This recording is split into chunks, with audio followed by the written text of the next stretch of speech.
नाज़रीन गिरामी, क्या आप जानते हैं कि यहूदियों के जिस्मों से गंदी बदबू क्यों आती है और किस तरह 70,000 यहूदियों को मारकर दोबारा जिंदा किया गया था? अगर आप इन सवालों के जवाब नहीं जानते तो आज की वीडियो मुकम्मल देखिएगा, जिसमें हम इस हवाले से तफसीली गुफ्तगू करने जा रहे हैं जो यकीनन आपके लिए बाइसे इल्म साबित होगी। दोस्तों, आप जानते होंगे कि यहूदियों की बहुत सी नस्लें और फिरके हैं, जिनमें से यहूदियों की एक ऐसी नस्ल भी मौजूद है जिनकी जिल्द का रंग मुर्दा इंसानों की तरह पीला होता है और इनके जिस्मों से किसी मुर्दा गली सड़ी लाश के जैसी बदबू हर वक्त खारिज होती रहती है। यहाँ तक कि इनका नया लिबास भी थोड़े ही अरसे बाद किसी मुर्दे के कफन की तरह गर्द आलूद और तार तार होने लगता है। ये लोग अपनी इस कमजोरी या निशानी को छुपाने के लिए भले कितने ही परफ्यूम और खूबसूरत लिबास इस्तेमाल कर लें, इनकी तीनों निशानियों में से किसी एक निशानी की वजह से पहचाने जाते हैं।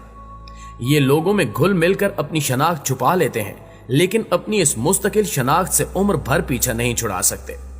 इनकी इस खामी के हवाले से कहा जाता है कि ये एक अजाब याफ्ता कौम है जो हजारों साल पहले दुनिया में आई थी, लेकिन अपनी बदअमाली और पैगंबर की सरी नाफरमानी की वजह से, अल्लाह के अहकामात की खिलाफ वर्जी करने की वजह से एक अनोखे और बदतरीन अजाब का शिकार हो गई थी। दोस्तों, ये वाकया कुछ यूं था कि हजरत मूसा अलैहिस्सलाम के बाद की बात है, जब एक पैगंबर यहूदी कौम के एक बड़े शहर की जानिब भेजे गए। जैसा कि तारीख में यहूदियों का शुरू से यही वतीरा रहा है कि अल्लाह ताला के सख्त नाफरमान रहे हैं, इसलिए सिर्फ एक इस कौम के मुख्तलिफ शहरों और कबीलों की इस्लाह के लिए एक एक वक्त में सैकड़ों की तादाद में पैगंबर और नबी भेजे जाते रहे।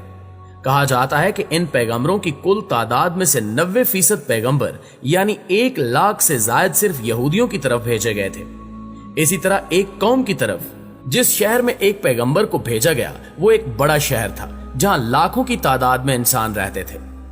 एक बार ऐसा हुआ कि पैगंबर ने अल्लाह के हुक्म से लोगों को इकट्ठा किया और नाफरमानों के एक लश्कर से जिहाद करने के लिए तैयार होने का हुक्म दिया।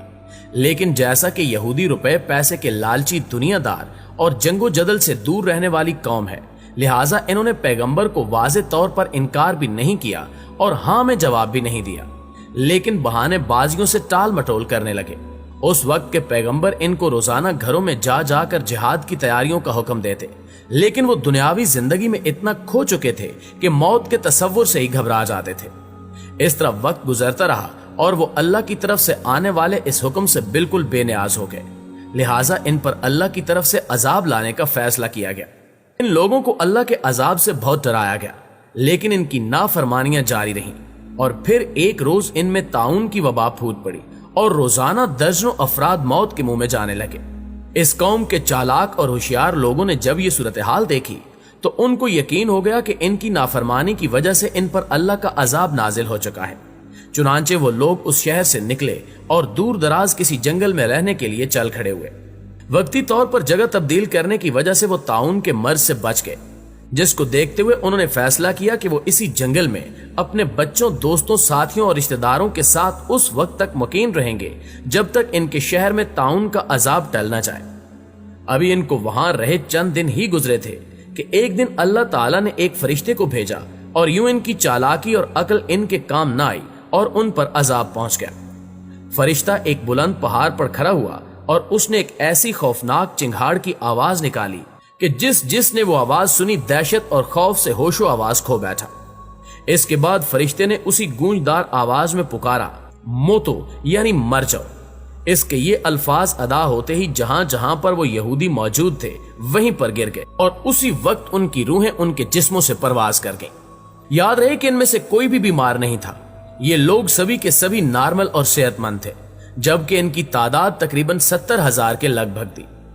जंगल के अंदर जहां ये लोग रिहाइश पजीर थे वहां लाशें ही लाशें पड़ी थीं, जिनमें बच्चे, बूढ़े, औरतें सभी शामिल थे, जो बेजान होकर औंधे मुंह जमीन पर कीड़े मकोड़ों की तरफ बिखरे पड़े थे। यहां तक कि पूरे जंगल में कोई एक इंसान भी नहीं बचा था। हैरत की बात यह थी कि इनके करीब कोई दरिंदा और जानवर भी नहीं आता था, जिसकी वजह से चंद रोज बाद ही इनकी लाशें गलने सड़ने लगी और इतने लोगों की लाशों की बदबू की वजह से जंगल में और जंगल के इर्द गिर्द आबादियों में नाकाबिले बर्दाश्त बदबू फैल गई, जिस पर इलाके के लोगों ने फैसला किया कि इनको एक जगह इकट्ठा करके इनके चारों तरफ एक दीवार बना दी जाए। कुछ वक्त गुजरा तो एक रोज उस कौम के पैगंबर उसी जंगल में से गुजरे तो उन्होंने अपनी कौम के हजारों अफराद का ये इबरतनाक अंजाम देखा तो उनका दिल भर आया। तब वो सजदे में गिर कर रोने लगे और दुआ मांगने लगे कि ऐ अल्लाह, ये नादान थे, ना समझ थे, लेकिन ये मेरी कौम के लोग थे, इनसे मुझे प्यार था, जिनके बगैर अब मैं बिल्कुल अकेला रह गया हूं। अगर ये जिंदा होते तो मैं इनको तबलीग करके नाफरमानी से बचाने की कोशिश करता। ऐ अल्लाह, तू मेरी फरियाद कबूल कर और इनको दोबारा जिंदा कर दे। इस दुआ के बाद आपके पास फरिश्ता वही लेकर आया और फरिश्ते ने कहा कि ऐ पैगंबर, अल्लाह फरमाता है कि आप इनकी लाशों को, जिनकी अब हड्डियां भी बिगड़ चुकी हैं, इनको कहिए कि ऐ हड्डियों, अल्लाह तुमको हुक्म देता है कि तुम हर एक इंसान के लिए जमा हो जाओ। लिहाजा आपने जब ये अल्फाज हड्डियों को मुखातिब करके अदा किए तो तिनकों की तरह बिखरी हड्डियां एक जगह पर एक मुकम्मल ढांचे की शक्ल में इकट्ठी होने लग गईं और देखते ही देखते एक एक इंसान का ढांचा दूसरे से अलग हो गया। इसके बाद फिर फरिश्ता हाजिर हुआ और अल्लाह का पैगाम दिया कि आप एक बार फिर इनसे कह दीजिए कि अल्लाह तुमको हुक्म दे रहा है कि तुम अपने अपने ढांचों पर गोश्त फेंक लो। लिहाजा अल्लाह का यह हुक्म सुनते ही हड्डियों पर गोश्त जमा होने लगा और जब सभी 70,000 ढांचों पर गोश्त चढ़ गया तो फिर फरिश्ते ने कहा कि एक बार फिर इनको कहिए कि अल्लाह हुक्म दे रहा है कि तुम सभी के सभी जिंदा हो जाओ। लिहाजा जैसे ही पैगंबर ने हुक्म दिया तो सभी लाशें जिंदा होने लगी। नाज़रीन गिरामी, बेशक ये इंसानी तारीख का अनोखा और हैरत अंगेज वाकया था जब एक दो नहीं बल्कि 70,000 इंसान जो मर चुके थे एक बार फिर जिंदा हुए। लेकिन इनकी अजाब की निशानी के तौर पर इनमें एक तब्दीली आ चुकी थी जिसके आसार आज भी मौजूद हैं, और वो तब्दीली ये थी कि इनका जिल्द का रंग किसी मुर्दा इंसान की लाश की तरह पीला और जर्द हो चुका था। जिस तरह 10-15 दिन के बाद किसी लाश के जिस्म का सारा खून खुश्क हो चुका होता है और खून के बगैर जिल्द बिल्कुल पीली पड़ चुकी होती है, लिहाजा इन इंसानों की जिल्द का रंग ऐसे ही पीला हो चुका था, लेकिन वो सेहतमंद और जिंदा थे। इनमें दूसरी तब्दीली यह थी कि इनके जिस्मों से वैसे ही बदबू खारिज हो रही थी जैसी 10-15 दिन पुरानी लाश के जिस्म से पैदा होती है। जबकि तीसरी तब्दीली यह थी कि ये जो लिबास पहनते कुछ दिन बाद उसकी हालत मुर्दे के कफन जैसी होने लगती, जैसे कब्र में पड़ा मुर्दा मट्टी लगने से उसका कफन मैला होने लगता है और कमजोर होकर तार तार होने लगता है।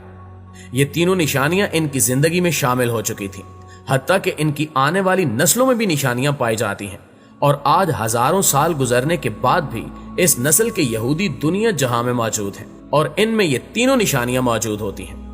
कुरान पाक की सूरह बकरा की आयत नंबर 243 में इस वाक़े की सबसे बड़ी दलील है, जिसका तर्जुमा कुछ यूं है कि ए महबूब, क्या आपने नहीं देखा था वो जो मौत के डर से अपने घरों से निकले वो हजारों थे। अल्लाह ने इनसे कहा मर जाओ और फिर इन्हें जिंदा कर दिया। बेशक अल्लाह लोगों पर फजल करने वाला है मगर अक्सर नाशुक्रे हैं।